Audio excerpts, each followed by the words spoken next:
வேளாண் தனி நிதிநிலை அறிக்கையை எதிர்த்து விவசாயிகள் எதிர்ப்பு தெரிவித்து கூட்டத்தில் இருந்து வெளியேறியதால் சலசலப்பு ஏற்பட்டது.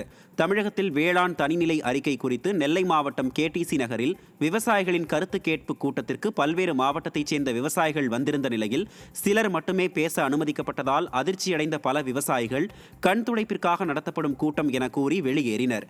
மேலும் விவசாய விரோத திமுக அரசு தேர்தலுக்கு முன்பு 84 கோரிக்கைகளை நிறைவேற்றுவதாக கூறிய நிலையில் 3ஐ மட்டும்தான் நிறைவேற்றியதாக குற்றம் சாட்டினர். ஆனா இந்த செஸ்வரியை பத்தி நான் பேசணும்னு சொல்றேன், இங்க பேசக்கூடாதுன்றாங்க. இந்த கொப்பரை தேங்காயை பத்தி நீங்க எடுப்பேன்னு சொன்னீங்களே அப்படின்னு கேட்டா பேசக்கூடாதுன்றாங்க.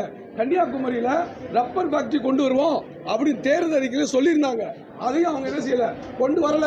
அதை பத்தி பேச மனு கொடுக்க வந்திருக்கேன், கொடுக்காத, நீ பேச முடியாது அப்படின்னு செக்ரட்டரி மந்திரியில் என்ன செய்யறாங்க சொல்லியிருக்காங்க. அதனால தேர்தல் வாக்குறுதியில் கொடுத்ததை நிறைவேற்றுங்கன்னு சொல்லி மேடையில் பேச வந்தா அதை பத்தி பேசக்கூடாது அப்படி என்று விவசாயி என்ன செய்யறாங்க, தடுக்கிறாங்க. அதனால இவங்க ஒரு கண் துடைப்புக்காக இந்த விவசாய கூட்டத்தை நடத்துறாங்கன்னு நாங்க கருதுறோம், சந்தேகப்படுறோம். ஆகவே நிருபர் எல்லாரும் தெரிஞ்சுக்கங்க, இது இவங்க விவசாய கோரிக்கையை அவங்க நிறைவேற்ற இல்லை.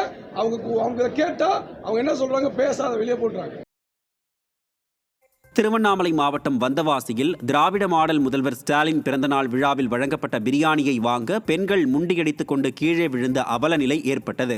பழைய பேருந்து நிலையம் அருகே பிரியாணி வழங்கும் நிகழ்ச்சி திமுக ஏற்பாடு செய்திருந்த நிலையில் முறையான முன்னேற்பாடுகள் செய்யாததால் ஒருவரை ஒருவர் முண்டியடித்துக் கொண்டு பெண்கள் கீழே விழுந்தும் முதியோர்களுக்கு மரியாதை வழங்காமலும் அவல நிலை ஏற்பட்டது. இதையடுத்து திமுக எம்பி தரணிவேந்தன் மற்றும் திமுக எம்எல்ஏ அம்பேத்குமார் பிரியாணி வழங்காமல் அங்கிருந்து புறப்பட்டு சென்றதால் பரபரப்பு ஏற்பட்டது. தென்காசி மாவட்டம் செங்கோட்டை அரசு மருத்துவமனை அருகே பச்சிளம் குழந்தையின் உடல் மீட்கப்பட்டதில் பெற்றோர் பிடிபட்டு உள்ளனர். சிசிடிவி கண்காணிப்பு கேமராக்களை போலீசார் ஆய்வு செய்ததில் பூலாங்குடியிருப்பைச் சேர்ந்த கனகராஜ் கனகமதி தம்பதியினர் குழந்தையை வீசியது தெரிந்து பிடிபட்டனர். விசாரணையில் மனைவிக்கு இறந்த நிலையில் குழந்தை பிறந்ததால் மருத்துவமனை அருகில் தூக்கி வீசியதாக கணவர் தெரிவித்துள்ளார். இந்த சம்பவம் அந்த பகுதியில் பரபரப்பை ஏற்படுத்தியது. செங்கல்பட்டு மாவட்டம் மதுராந்தகத்தில் புதிதாக கட்டி முடிக்கப்பட்ட நியாய விலை கட்டிடத்தை அதிமுக சட்டமன்ற உறுப்பினர் மரகதம் குமரவேல் திறந்து வைத்தார். மதுராந்தகம் தெற்கு ஒன்றியத்திற்கு உட்பட்ட மேல் சிலாவட்டம், தேவதூர், எல்லன்புரம் ஆகிய பகுதிகளில் பொதுமக்களின் கோரிக்கையை ஏற்று சட்டமன்ற உறுப்பினர் மேம்பாட்டு நிதியில் இருந்து 28.43 லட்சம் மதிப்பீட்டில் 3 புதிய நியாய விலை கடை கட்டி முடிக்கப்பட்டது. இந்நிகழ்ச்சியில் ஒன்றிய குழு பெருந்தலைவர், ஒன்றிய கழக செயலாளர் உள்ளிட்ட கழக நிர்வாகிகள் பலர் கலந்து கொண்டனர்.